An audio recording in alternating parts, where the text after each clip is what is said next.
Hello, hello. We're back for season 2. I'm your host, Jessica Mernan. This is Inside and Outside. I'm a horticultural therapist, author. Lately, I've been doing a lot of brand work again.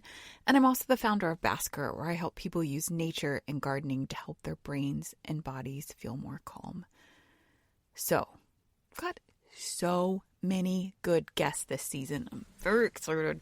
Before we get to it though, one note, on October 26th, I'm hosting a virtual hangout to share a little bit more about horticultural therapy, how you can do it in your life, and then we'll be doing an art and craft together.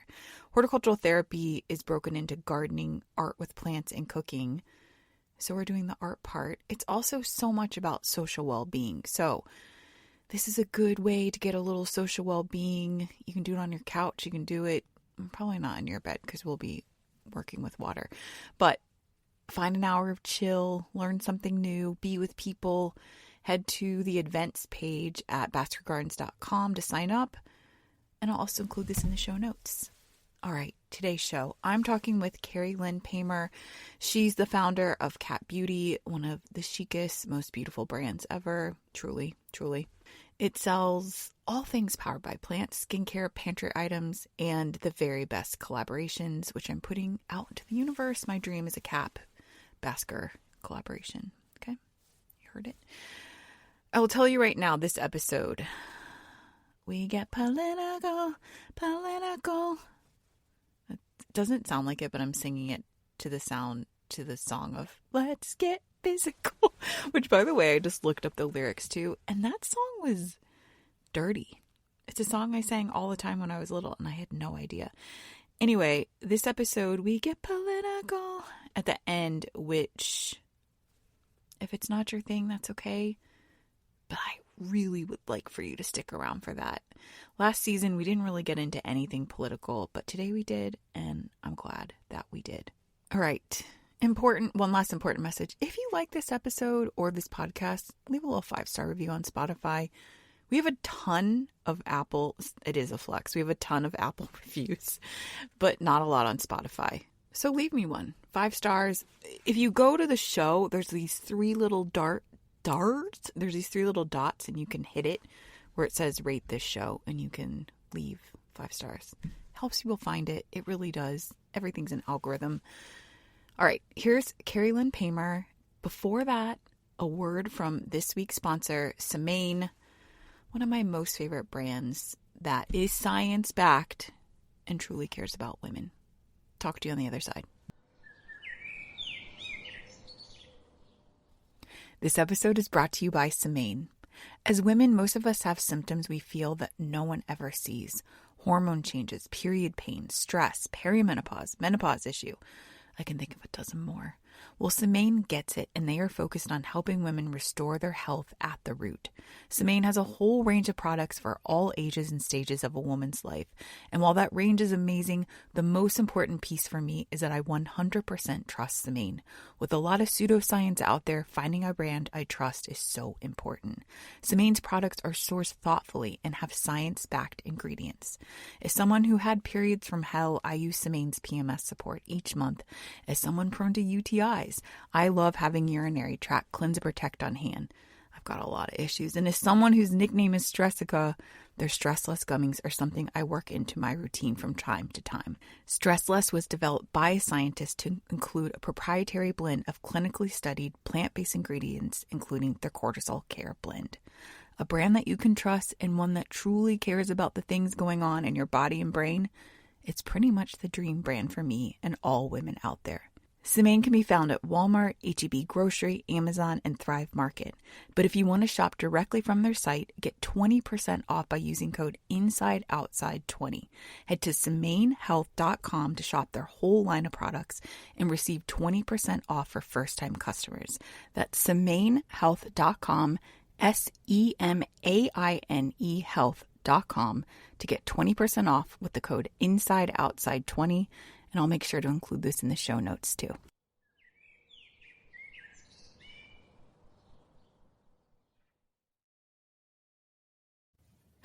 Okay, I'm so excited. Finally Kerrilyn, doing it. You have sent me just so people understand the behind the scenes, I have you send me your inside thing, but I don't want to know what your outside thing is. But I do have people send me their inside thing. And everyone stick around because this is going to be a very good conversation for your inside thing. But first, let's start outside. And we kick off every podcast when I ask my guests, what is your first nature memory or a time that nature has changed you? I love this question, and thanks for having me. Okay, so ever since I've been really little, I've been more oriented or somehow understanding of the animal world than the human world. And so that was like the world I got lost in as a kid, and I still do, is the connection to animals. I was a very solo child. I had two siblings, one 10 years older, one 8 years older. So I kind of grew up with siblings, but also almost like an only child. And I would immerse myself in the world of animals, kind of to navigate a challenging, I will say, childhood. And so we would spend, I grew up in Oregon, and we would spend time, we lived in Portland, and then we had a house in Central Oregon that was where we would go all the time during summers, and then like for weekends in the winter. And there was a place there called the Nature Center. And I, quote unquote, and volunteered is maybe a generous word, but I volunteered there, and I would go there every day. Every day I was there, I would ride my bike, and, this was the 70s. So it's like you would ride your bike off for the day with like a snack and come back as it was getting dark. But I would go to the nature center, and they were so kind to me. And it was I worked in the birds of prey section. So there were birds that were hurt. This was Central Oregon. So there were lots of eagles and lots of owls and just a lot of animals, but I liked working in the bird section. I had my own bird glove. And so I was really, really connected and in awe of these birds. Like the access I had to these birds was remarkable. And I would say that's like my earliest nature memory, is seeing these birds that were injured and seeing how humans helped them, and this weaving together of kind of the human animal relationship and how those can be really profound in both directions. And how old are we talking here? Thing. Are you like 10, 14? So I wasn't 14 because we sold our house there when I was, I think maybe 12, 11. Mm-hmm. I was probably like 5 to 10. Wow. That age range. Gosh. And this is like maybe a big stretch, but I think what's so interesting is you love beautiful things. Like your website is beautiful. Your newsletters are beautiful. Mm-hmm. Everything you do is beautiful. And I think birds, the type of birds that you're talking about, they're so layered and textured and I'd have to think like baby you were also probably attracted to that part too, 100%. Maybe. I mean, like total majesty and birds in compromised states, right? So birds that couldn't fly. So dependent on humans in a way that we just would never see them. So there's a sadness there because of injury. And then there's also this very beautiful kind of symbiotic relationship where I saw the power and the potential that humans have in interacting with the natural world in a way that was really positive. Mm-hmm. And I've always held that really close to my heart, the way we can help each other, especially during times of duress and need. And the house that we live in now, we moved into 2 years ago, and we had been living out in the country, like way out, kind of like in Malibu Canyon, like an hour from the city.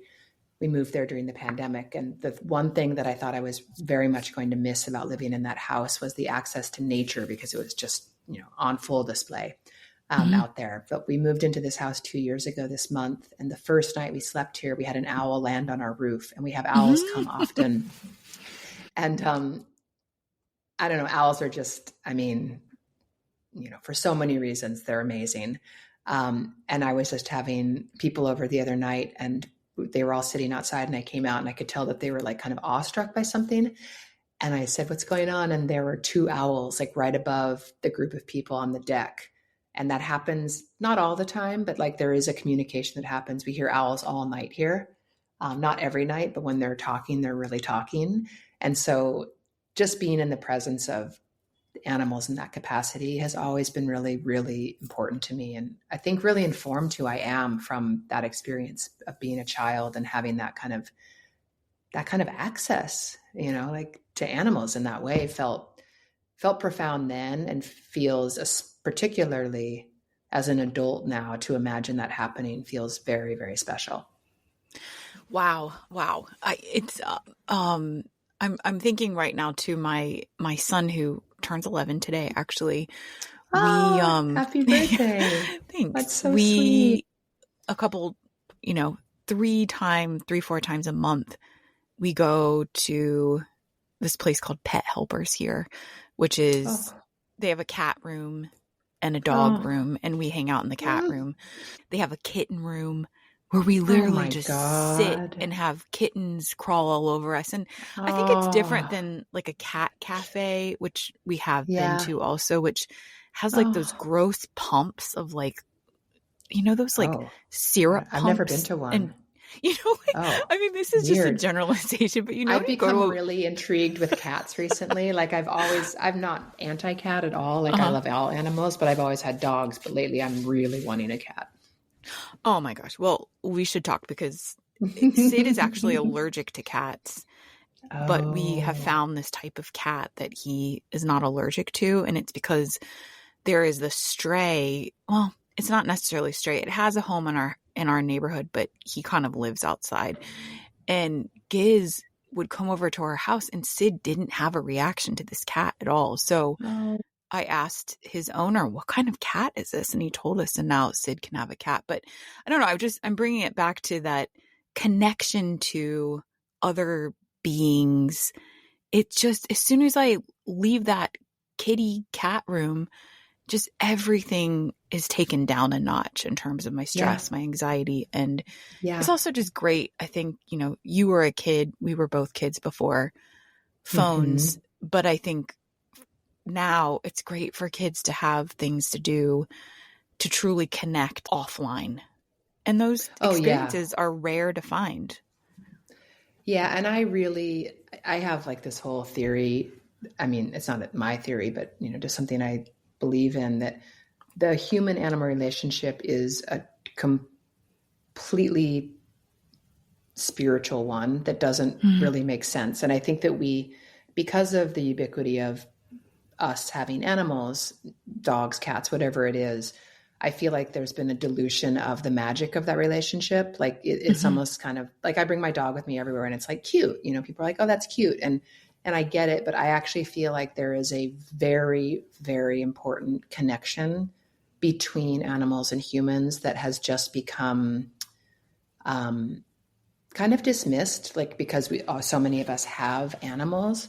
But I think when you really sit down and think about it, it's kind of trippy. Like when you really think that you can't have conversations with these other beings that take up so much presence in your life, like what's there? Like what is that connection? And I really think that it is like leaning into something beyond our comprehension.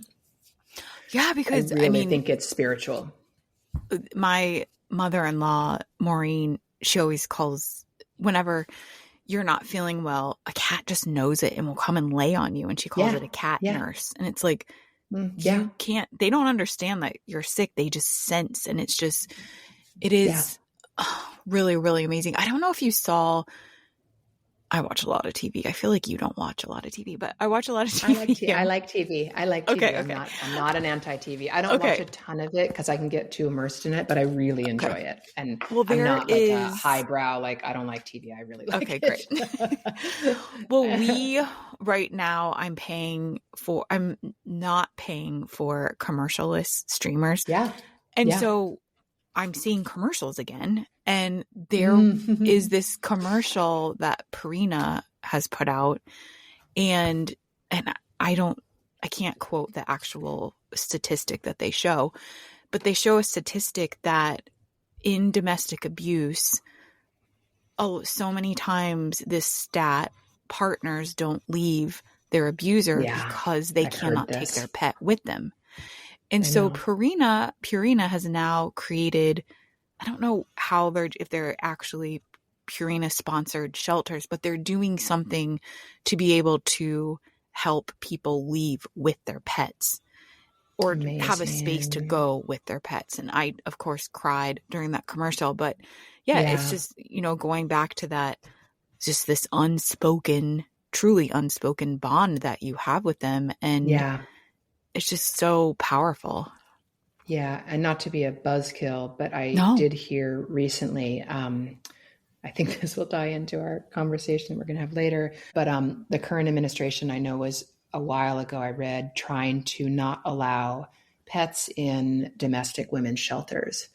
And I was like, that's like a level of cruelty that I can't understand. Why is that bothersome to anyone when it can bring so much comfort to somebody in such times of just complete distress and chaos? Why does it matter to anyone if there's a why does it matter half the shit? Why does it matter?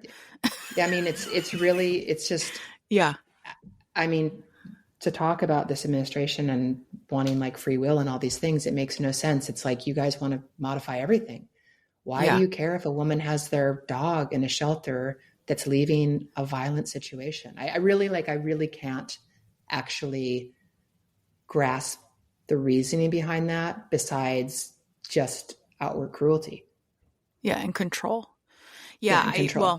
I will include that Purina commercial and then maybe some more information about it, because I thought, everything is marketing and whatever, but at least if they're going to market something, like, it's kind of awesome that it's going to help someone. 100%. And marketing can be used for good. I mean, that, we can like discount that it's a big corporation and they've done other things and, whatever. But if it actually is being used to affect a positive change for those experiencing situations like that, then great, market it away as long as it's happening. Right. Yes, I mean, exactly. I think that there are powers that be that exist within these large companies. And if we have the ability to affect change with how they're doing things because of the generalized consensus of the population of what they want, then that's a way to affect change in the current construct that we exist in, which is capitalism. How do we, I mean, that can be argued that it's not totally, but use it, if you can. For good. Well, thank you for sharing your outside. And also on this podcast, before we move inside, I always like to share some type of cool research, study, article about how nature can impact us. And I do my best to relate it to the guest. And this is the one that I found for you. I'm very excited about, because I know that you love scent. Yes. Like, you make skincare, you sell skincare. So this study was done, and it's the psychophysiological response to cut flower fragrances on stimulation. And I found this to be so fascinating. So they had a group of people arrange flowers, and the flowers that were carnation and stock. I'm sure everyone is mainly familiar with carnation. Stock is this beautiful, fragrant flower. It's very sweet smelling. Those were the most effective in the participants' brain activation for concentration. But then on the flip side, lilies caused brain activation to have tension and anxiety. And I thought that was just, I mean, I personally hate the smell of lilies, but I just thought this love the smell of lilies. Okay, but you do. Okay. I know that I'm unusual there. Like a Casablanca lily, I love. But one of my favorite scents is carnation, and it has been, I feel like, eliminated from scents. Like, I don't feel because like carnation, it's deemed as sort of, I mean, I think this is the thing with, I actually grow carnations because I think carnations are beautiful, stunning, but I think that they kind of have a bad rep as just being kind of cheap flowers if you can't buy roses, but carnations are so beautiful. I'm obsessed with carnations. When I worked at Martha Stewart in the 90s, that was like the thing, is like really kind of obscure carnations. And I've been in love with them ever since. I love them, but I feel like their scent has been diluted, right? Like over time. Sometimes if you see a carnation and you smell it, I can't even smell it anymore. Well, and that's a lot of times too, where if you are buying flowers from, let's say, a grocery store or certain type of markets, they are bred to be unscented. So it's, to get that carnation smell, it's generally in the wild, or if you're growing from seed. I don't really know. I have to look that up if that scent has been diluted, but I think it's just a lot of the fact that flowers in commercial spaces have been bred so they don't have a scent. And that has to do with hospitals and allergies and all of those things. But yeah, I worked at a little florist section in a supermarket, and I was shocked to learn that. I'm like, why don't they smell? And they're like, because they were bred to not have a scent. I'm like, what? That's so sad for that flower. Yes. So anyway, I'm taking their main offering out. So I will include this full study in the show notes if people want to explore it, because I just found this to be so fascinating, how certain smells can help us concentrate, other ones can make us agitated. And I think we know that, right? I love that. Scents, but I don't 100%. know that we think about it when we're actually thinking about arranging flowers. Yeah, and I didn't actually know stock had a scent. My mom was a florist growing up, and she used stock a lot, but I didn't realize that stock had a scent. Like tuberose is in our house a lot, and I love tuberose. Stock probably don't, smells because it's kind so really sweet. Yes, and I think the issue with stock though is that when stock turns, it really is stinky. Like the water becomes very stinky. So I think sometimes florists avoid it at times too, because it's so stinky. But okay, one last stock thing, because I just get excited. But I like to grow stock, but I actually had avoided it the past 2 seasons because it's really a one-hit wonder. You get that stalk of stock, and then you cut it and it's over. But my friend Peachy, who's a flower farmer, she introduced me to spray stock. So similar to like a spray rose, you're getting huge sprays and branching. It's kind of like a singular sunflower versus a branching sunflower. With the branching sunflower, you're getting all these offshoot branches. And so this year I'm growing all spray stock, because if I'm going to take the time and effort, I want to get more than one flower. Yeah, and I might have to get seed, or I might have to find out from you if I can grow carnations in LA.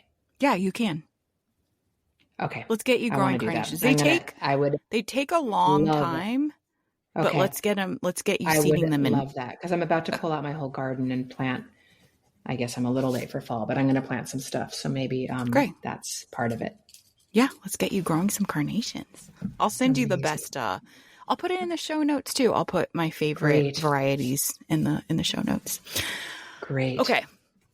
So, actually, before we move inside, since we're talking scents, I'm just so curious. You developed a couple of products for cat beauty, and, scent is so important. How do you even start that process of like, I want to do this mist, or I want to do this spray, and maintaining the great properties of it, but then also maintaining that scent that won't turn? Yeah.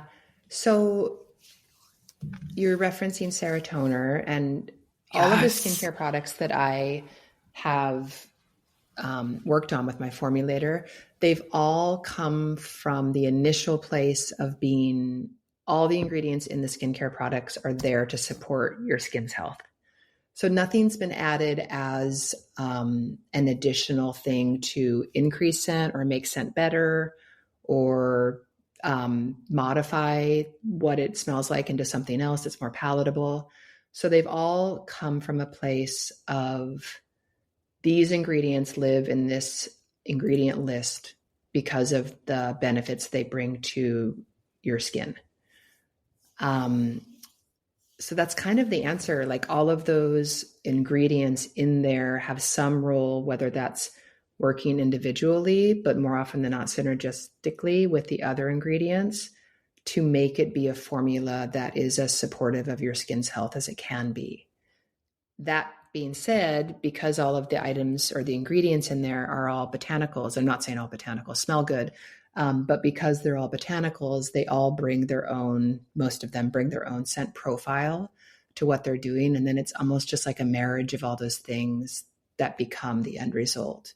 I think of it like cooking, like almost like making a soup or something, which I'm going to do later. Like what do each of these ingredients bring singularly, but what do they more importantly bring together to make this final thing that you're going to engage with as good as possible? So it feels almost like a recipe development as opposed to, if I was creating fragrance, scent, like perfume, that would be a different orientation. Those wouldn't need to benefit my skin's health, or you might approach it from a place of benefiting your mind's health because of the therapeutic properties of scent. Ours is really oriented towards the physiological support that it offers. And then I think in that process, we were quite lucky to land on something that I also think, I hesitate to say psychologically affects, because some people will. For me. I know. It It's does for literally me too. One of the best smelling things I've ever smelled. And it's really beautiful. It's a unreal. Really beautiful. Yeah. It's very transportive, and it's very, very, I think that it affects us in a psychological way, but like my lawyers don't really want me to say things like that, but yes. Okay. Allegedly, it makes you psychologically feel better. Yeah. Well, yeah. If no one has smelled serotonin yet, please find it, get it. I'll include a link of it in the show notes. It's just one of the greatest smells of all time. Also the blue. I don't know if you've tried blue as well, the cleanser. I love the smell of that scent. It's not as like transportive as serotonin. Serotonin kind of feels like a little bit of a vacation. Blue is really, really herbally driven, and it feels almost like, or it smells almost like a really rich infusion of like chamomile tea with gorgeous herbs. I love the smell of blue. And then crema is really beautiful. It has like a really nice kind of fresh brightness to it that feels very green. Like my friend who developed skincare, when she first tried it, she's like, it literally feels like green juice. Like it has like a very, very green note. It has cucumber in it, but it is very calming in its scent profile as well. Great. Serotonin is like the kind of like sexiest, like the most pronounced in terms of scent, and the other ones are more subdued, but I have real love for the other two as well. Okay. Yeah, I would love to smell them all. So let's move inside. On every podcast, each guest brings a current inside obsession, and the categories are TV, book, or movie, internet gossip you must discuss, a food or beauty trend that you love or want to go away, or wild card. What are you bringing today? Okay, so I was thinking on this a fair amount when I got my question from you, and I really leaned into what is it that you're thinking about a lot, as opposed to categories. And the thing that I think about a lot, I would say a lot is, how do I say this? What's happening in our country and the MAHA movement and the wellness industry as a whole, and how that has modified, morphed, been co-opted, and I hesitate to say reshaped, but shaped in a new way that I find very disorienting, confusing, and problematic. Okay. Yes. All of those things. Tell me, maybe when, if someone is maybe not familiar with the MAHA movement, or can you give us maybe some of the top things that you've seen that have been like, oh my gosh, wow, like this is changing things, or this is shocking? Yeah. So the MAHA movement, it's the campaign, Make America Healthy Again. That was spearheaded by, I believe, RFK, although I think it was RFK who spearheaded it at the very beginning. It's hard to know at this point.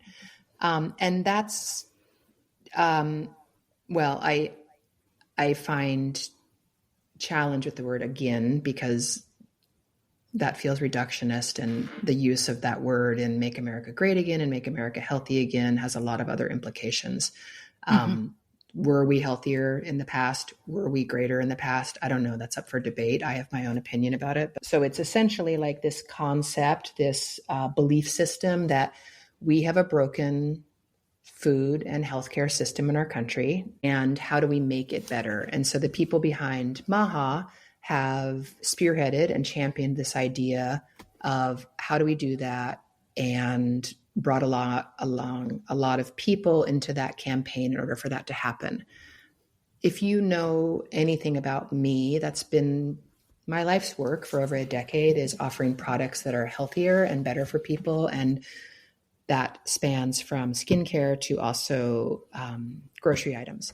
So I very much, I'm not a naysayer and outside of the category. I very much exist within the category, and it has been my North Star, and I imagine will continue to be my North Star for the rest of my life. My problem in it, I have so many problems within it, but I'd say like my most high level one, Jess, is that the approach to making America, quote unquote, healthy again is so topical and so surface and so privileged, and not addressing the really, really foundational core systemic problems that very much exist in our country of why we're not healthy.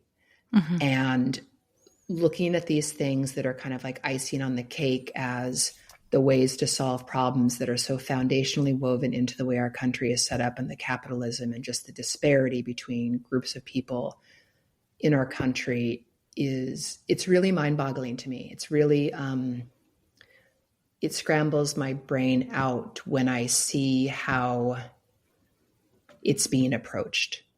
And do you I'm not on TikTok, but where do you feel like you're seeing most of this content that you're like, whoa, what's happening here? So I was really confused after the election happened. Like the day after, I was really like, oh, wow, something just changed in our country that I didn't necessarily see coming. I don't keep track of a lot of what's going on. Like it's just kind of too much for my brain. No, I'm not saying that as like, oh, I'm above that or anything. It's just like I kind of get overwhelmed. So I wasn't following a ton of this, and I didn't really realize the magnitude that the impact that this campaign was having across the country and the groups that were responding positively to it. So I get my information from the news. I feel like that's like a funny one to even address, because I do feel like there's a lot of people in that campaign, in the MAHA group, who just don't believe in the news and believe everything that we're being told is fake. And that is a very strategic and smart tactic for making us doubt everything. So therefore only relying on the information that we turn up ourselves. And, either party, either one on either side of the argument, can find information online to support what their beliefs are.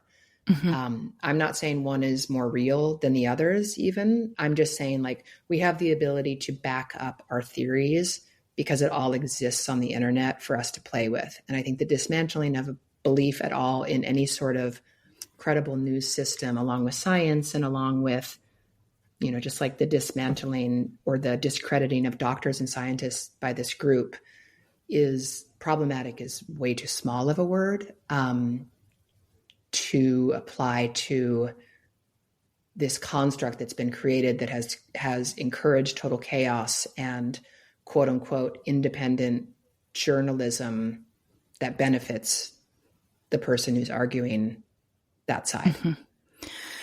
Yes. And I don't want to say it's old news, so we don't have to go too deep in the past. We can kind of talk more about it in the present. But I will say I was absolutely shocked, heartbroken, and just it seemed fake to me. A lot of people that I respected or at least acknowledged as I felt like were trying to help people get healthy align themselves with this movement. Like people that I had interviewed before on my podcast. And I think what was the part that felt so hurtful is you're not just talking about making America healthy. You are aligning yourself now with someone running for president who is a very hateful, horrible person to quote unquote make sure that this message happens. And that disconnect for me was so huge that I just really lost respect for many of those people. That your cause to me, like, let's figure out how to do this in a different way, because aligning yourself the with co-opting of health and the back door that was opened, that's the part that I really have a hard time, because I do think that there are like really systemic issues in our country with our food systems, agriculture, pharmaceuticals. Like, I'm not discounting that those things exist by any means. But the amount of people being hurt by the pursuit of, for instance, removing seed oils from food, the amount of fallout and the amount of people who are being compromised who have nothing to do with the Make America Healthy Again movement, that are completely outside of that pursuit, you would not look at that as a whole and see the damage that is causing to the whole of our country in the pursuit to remove seed oils from food. That is so singular. And I think this singular way of thinking is what has allowed us to get to a place that we would actually be in a situation of this magnitude.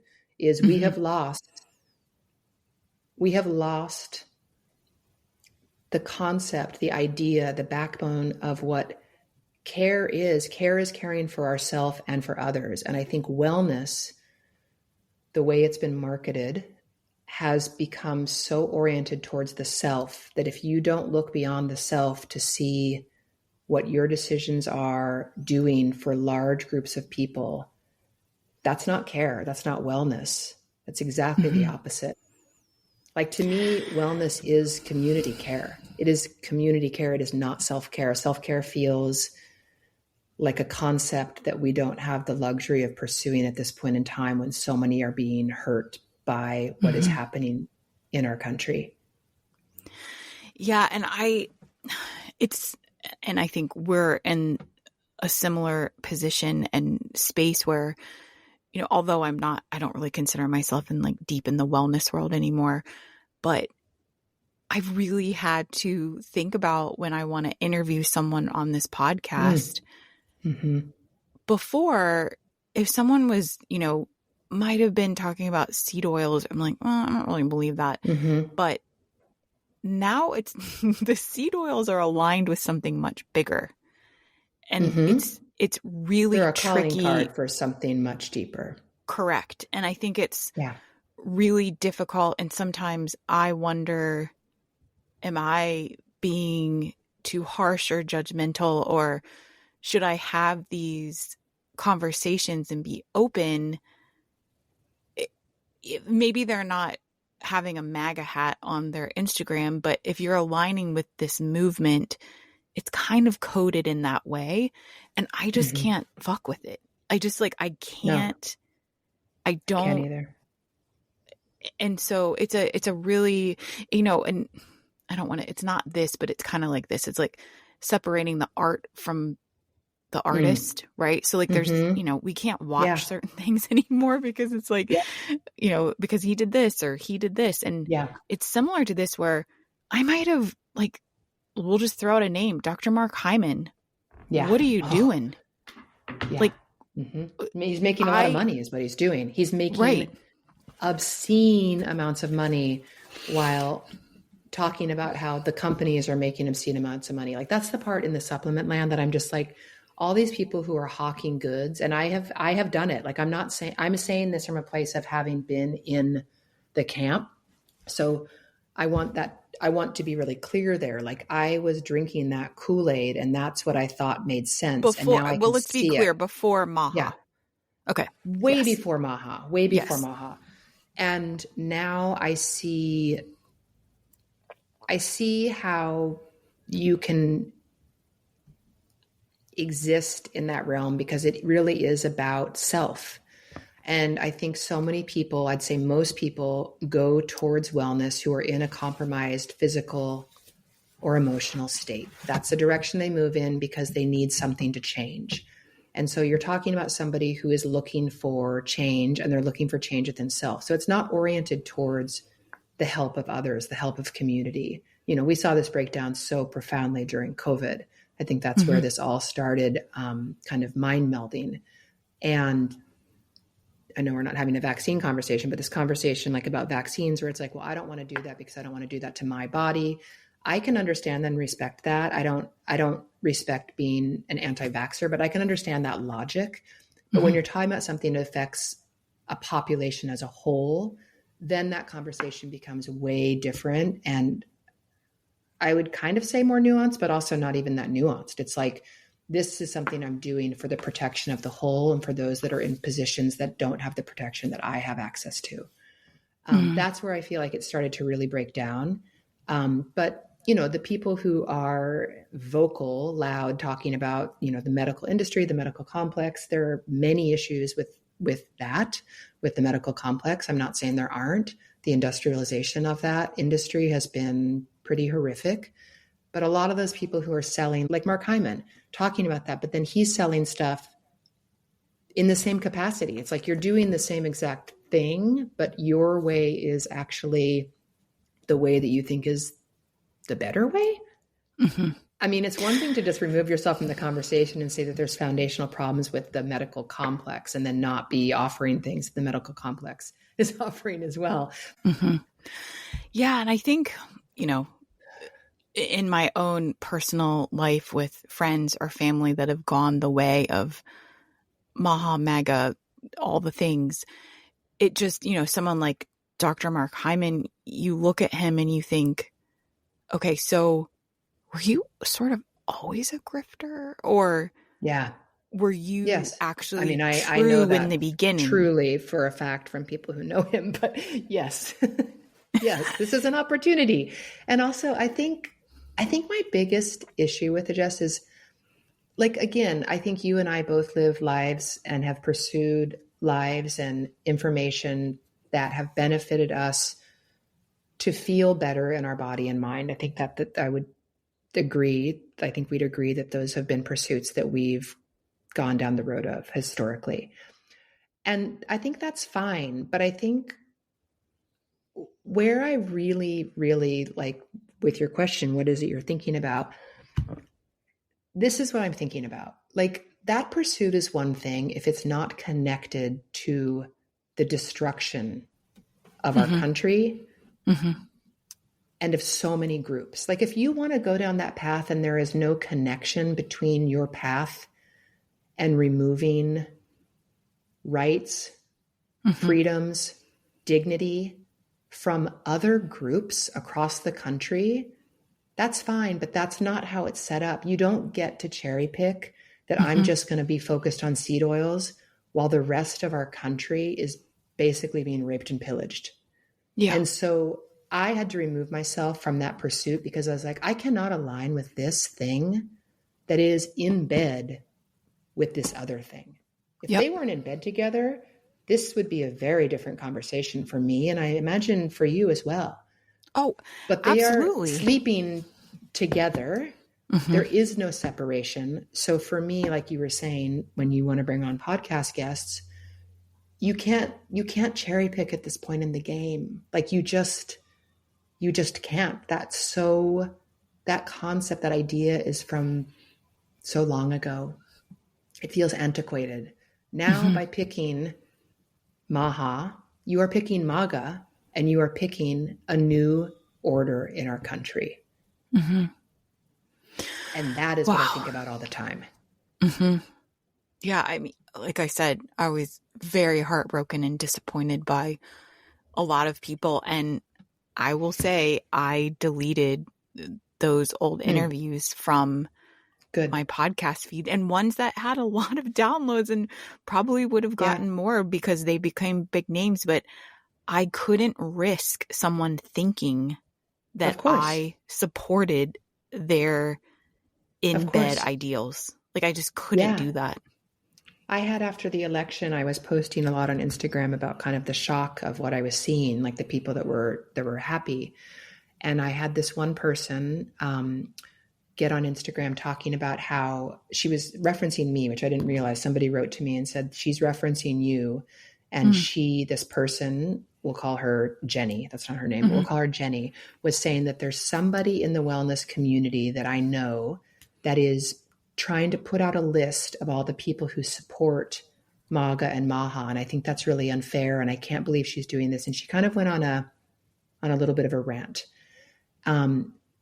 To which my response is, if you aren't able to share your politics publicly, you know that those politics are not okay.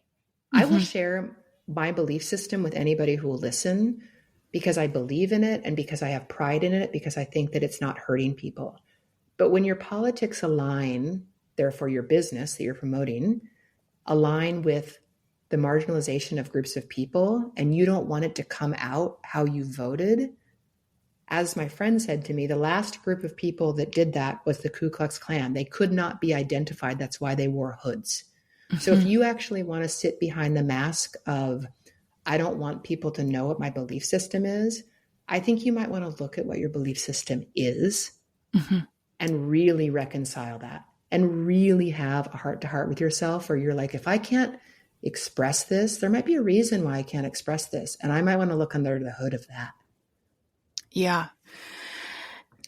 Yeah. Thank you. And I think I haven't really tracked what they have been doing. I mean, obviously I know all about Tylenol and autism and all this, like these bullshit things that these studies that they put out that are like from Chat GPT with like fake authors and things. I don't really have a pulse on like what they're doing right now, but do you, like, what has happened since that time? Like, do you know? Well, there's just a dismantling of science. I mean, there's a dismantling of science. And there is a new order that's taking place where information is not to be accessed from scientists within the CDC. And the idea, I mean, it's so conspiracy. It's like, to think that doctors who have spent their whole lives, years and years and years, to get these degrees, scientists who have dedicated their whole lives to get these degrees to help people, that they're the villain. I mean, the public relations campaign around it is really something. It's like, to think that those are the people that are out to do you harm, and not the politicians who are benefiting from the dismantling of science-led research. I don't know how you get there. I really don't know how you turn the scientist in a lab into the villain. Like, I have a friend whose daughter is getting her degree, and she is in lab all day long, and she is studying Alzheimer's research. Their funding goes away at the end of this month. This is for Alzheimer's research. Like, she's not a villain. She is literally a kid who wanted to learn how to help people who had debilitating diseases that would not only affect their life, but others. And now she won't have funding to actually pursue more lab research to understanding how Alzheimer's affects our populations and our loved ones. That's what's happening right now. I mean,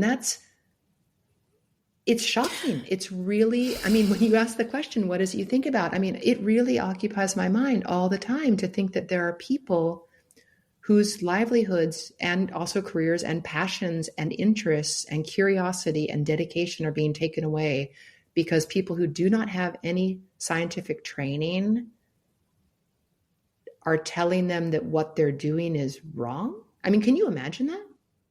No, I mean, listen, I can't imagine every day what's going on. I feel like we're living in an can you alternate imagine universe. like these people saying, like RFK has said himself, I'm not a doctor, don't take advice from me, but he's also at the same time dismantling the systems where the doctors who are doctors are not being validated, resourced, and some of them persecuted. Mm-hmm. It's like I don't think that we can always tie a bow on things and say like this is what you should do next, but if and again, we do not have all the answers, but I think if someone's listening and they're freaking out too, what are ways in your own mind, how are you sort of, besides spraying serotonin all over you, which is not scientifically proven, allegedly, but what are ways that like, I don't want to say make it better, but like, how do we not freak out about this all day long? Because I freak out about it a lot. Yeah. It's not healthy to ourself to, is it starting groups of people where, there's safe spaces to be able to talk about this stuff? Because, I think sometimes it's actually staying off Instagram and TikTok because the loudest voices are most often the most uneducated on these topics. And they're just regurgitating things that they've read in some other stupid place that they're getting their information. So, I know removing myself from social media has helped my brain a lot. What are you doing? Yeah, I mean, I wish I had some answer for it, and I move around between a lot of things. Like when I was very, very immersed in it up until like July, and then I had some personal things happening in my life, and it wasn't even necessarily like a very conscious, lucid decision, but I recognized that I couldn't really be on social media. It was kind of like, I can't be on that right now. I have too many other things that I'm trying to navigate and understand, and the static was too much for me. That being said, I do think there is importance in using your voice, sharing this, and not completely, if you are in a place of enough privilege to not tune out, I do think that there is importance in understanding to a certain degree what's going on. I have friends who don't really agree with me on that. They think that I like kind of go too far into it. I can respect their opinion. I understand their opinion. I also personally have challenges with the idea of tuning things out while something of this magnitude, I'm talking outside of Maha right now, but the country in general, what's taking place, just standing by, but also I don't know if knowing about it is helpful. I really struggle with an answer to this because, I was very affected. I think anybody who read The Diary of Anne Frank as a child was really affected by that book, right? Like I was really fascinated with that book. I asked my mom about it all the time. Like I could not understand how what happened in that book happened. Like to my child's brain, I didn't get it. It sounds very simplistic or kind of redundant what I'm saying, but I could not understand it. So I kept asking my mom about it. I was like, but where was everyone? I don't get it. And it feels very similar. I obviously didn't live during that time and I didn't experience, but there is this parallel in my mind where it's like these things that are happening right now. I imagine if we completely turn away and tune out, which I do think is that strategy, is overwhelm to the system. So people shut down and apathy is the result. I do think if we turn away fully, I can't sit with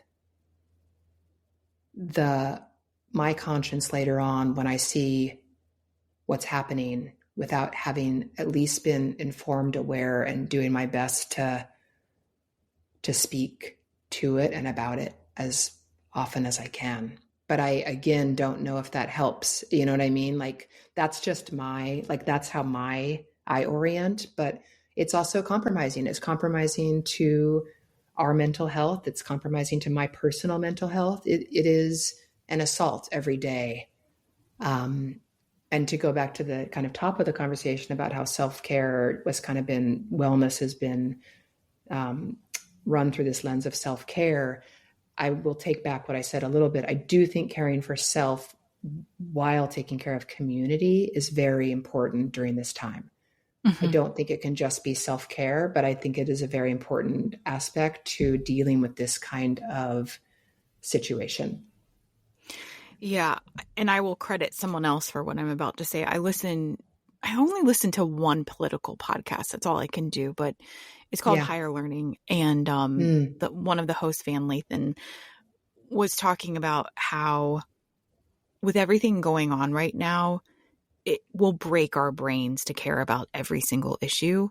So maybe choose one to fully educate yourself on, to fully go in on, to fully try to help to make change or to support others, because it's really hard to focus and help all of the things that are happening right now. And I think I like, it's impossible. And I think, that's something that I have kind of shifted a little bit in my brain of like, okay, well, let me focus on this issue in my brain, educate myself as much as I can.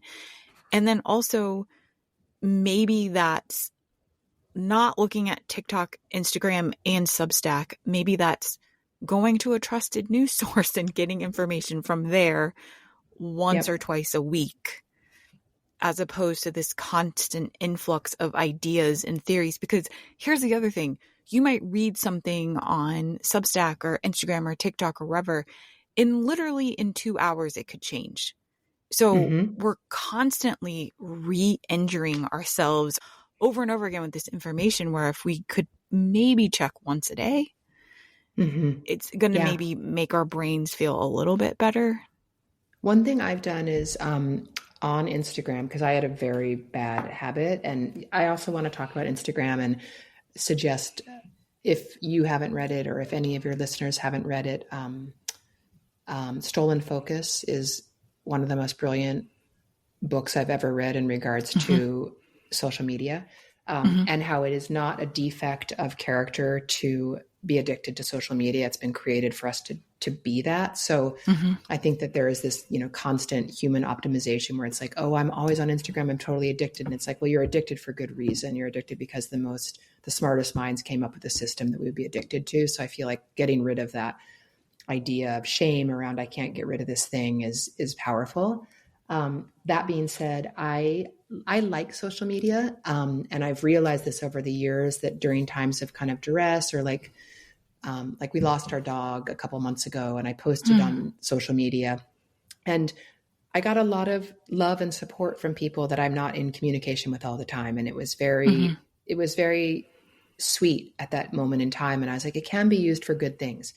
All of that to say is, I'm on social media now a fair amount, but I no longer scroll. I only post, and I only engage with people I want to engage with. So I use it almost like a tool in that way, instead of having to just like undo my life from it, because I do think that there are moments on there that can be nice. And I was like, I don't need to like throw the baby out with the bathwater. So I just post, and I just speak to people that's my mode of communication with them, and getting rid of the scrolling out of that equation was really helpful. Yeah. Well, I'll link that book in the show notes. And also in a couple of weeks, it'll be out. I'm interviewing Amelia Harubi, who wrote the book, Your Attention is Sacred, Just Not on Social Media, which comes out. Amazing. It comes out, I think, next week.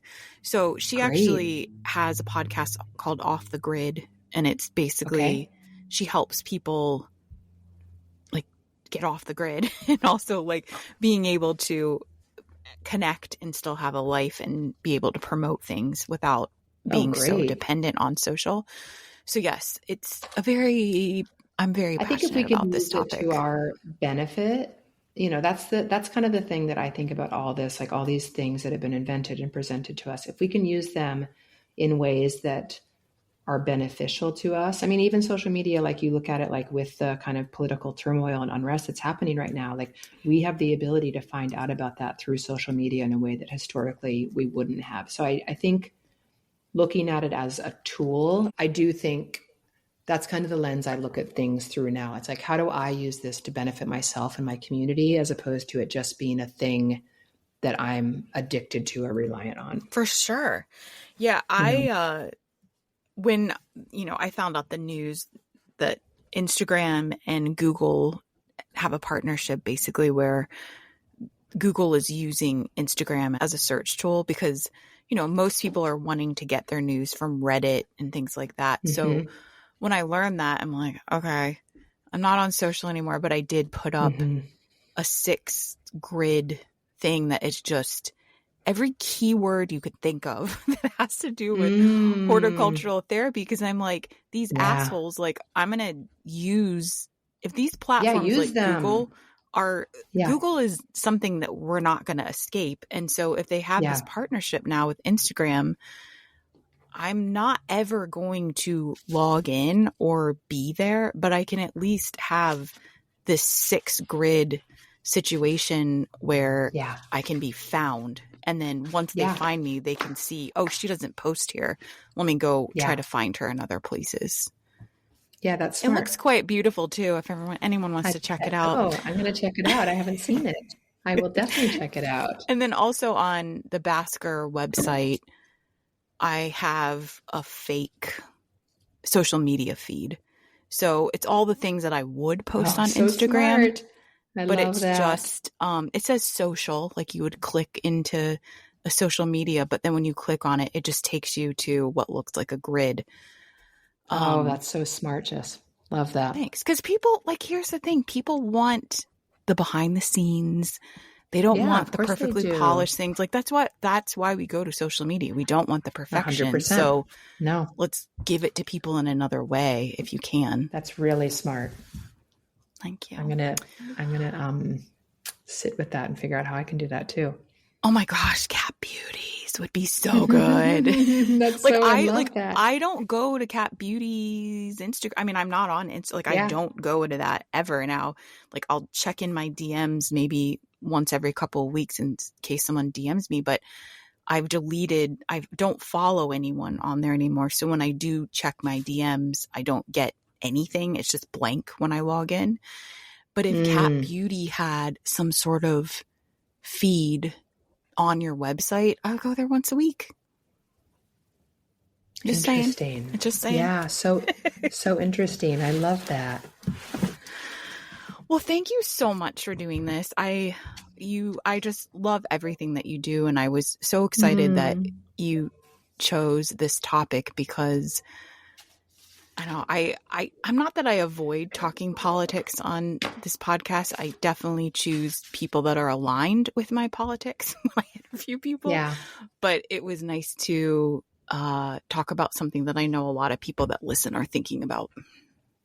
Yeah, I mean, I think it's a conversation, I think not to discount the whole group of people, because I do think that there are people in there, like you referenced earlier, that are kind of puzzling but I do think, and I kind of, on that same note, I don't want to say I fully disagree, but I take pause with the person saying from the political podcast, commit to one cause, because I think that makes sense to me intellectually, but at a time when the cause that you're oriented towards has the effect on so many other causes, because that's like a very easy place to get to. If you consider yourself someone who's interested in health and wellness, that line of thinking allows you to fully commit to what's happening in the country in regards to that category. But that category is affecting, and that pursuit is affecting so many others. That 100%. And I think he was coming at more from the stance of like still be aware of everything, but Yeah. be able to, because I think what happens with a lot of us, I mean, myself included, I feel very passionate and very overwhelmed with a lot of things that are happening. But Yeah. my brain does not have the capacity to give you all of the stats on what's happening in Gaza. My brain can't Yes. tell you everything that's happening overseas with our military. Like, I Yeah. can't retain all that information, but what I can Of do course. is feel very knowledgeable about one thing and like own Yes. that Okay. That when makes someone total asks sense. me. Yeah, because I think when someone asks you about something, sometimes I'll get a little bit stuttery because I'm like, Yeah. fuck, It's a I lot. care I mean, about there's a this, but I don't know lot. all the Yeah. stuff, you know? Yeah. That makes total sense. I think that Yeah, that line of thinking is super logical, but I think that line of thinking also is beneficial to groups who are just aligning with one thing. for It's kind sure. of like a Yeah. cousin. It's not the exact thing, but it's like a first cousin where it's like, this is my mission, this is my passion, but to tune out all of the other things that are happening because of that pursuit, I think has Hmm. gotten us to this place. And I do think that is strategy. It is overwhelm. I mean, it's a tactic, it's, Trojan horse stuff. It's like that, those are the things that are put into place to overwhelm, to not allow people to fully understand and comprehend the totality of what's happening. Hmm. It's all really Wow. depressing, but it's also really Well, hopeful. I do feel like more people are awake than ever about politics in our country. hmm. Um, and good will come from that. I also very much believe what's happening in our country right now has a ceiling. And I Hmm. think that that ceiling is going to be hit at some point, and there will be a very strong turn in the opposite direction. It cannot hold this level of cruelty. It No, won't. my gosh. If it It's does, not I sustainable. need, It's not possible. So yeah. every time something happens, there is a little part of me that's like, okay, you guys are building and digging your grave. Like every little one of these things is a chink that's going like in the armor that's going to end in a different result. And that's kind of what I hold on to. Hmm. Well, I like that hopeful thought. Well, thank Yeah. you so much. Carnation Thank you, dear. Yes. Oh my seeds, God. I ideas really want coming to. your way. Yes. Thank you. I'm so excited. I can't You tell know, you my love for carnations. I feel like nobody loves them, and I love them so much. well, one last thought I want to share with you. Yeah. I Yeah. work with this LGBTQ youth center in Mm. Charleston, Yep. and I teach them how to grow from seed. And Oh. carnations are actually one of the symbolic flowers for the LGBTQ community. So, Oh, which I I didn't know didn't that. know, but when we started to grow flowers, they were, I asked the kids like what did they wanted to grow, and it was just the most cool response. They're like, well, whatever we grow should have a purpose, and whether Oh. that's for us to eat it or be able to grow flowers to give away. And then one said, and could that purpose symbolize, hope for ourselves? And I was like, oh my God. That's beautiful. I wonder what the history is, I why know. that flower was deemed that. I wonder if I'm sure there's a story. Yeah. And then one of the counselors there brought out, she actually had this, it wasn't exactly a poster, but it was this cool thing that she had in her office, this piece of art that actually had a carnation as a symbol of LGBTQ. Beautiful. Yeah. Oh, I So it love has, that so much. yeah. So That's we beautiful. can also grow them to support other people too. Gorgeous. Yeah, as we should be doing all the time in every pursuit. Yes. Thank you so much. Thanks, dear. I hope I talk to you soon. That's the show. Thanks for listening. If you like this episode or any of the episodes, leave a review. You don't even have to write anything. Just leave a 5-star review on Spotify. Here's how you do it. Find that little gear icon next to the show. Hit it. There's a little drop down. Rate this show 5 stars. Go back to your day.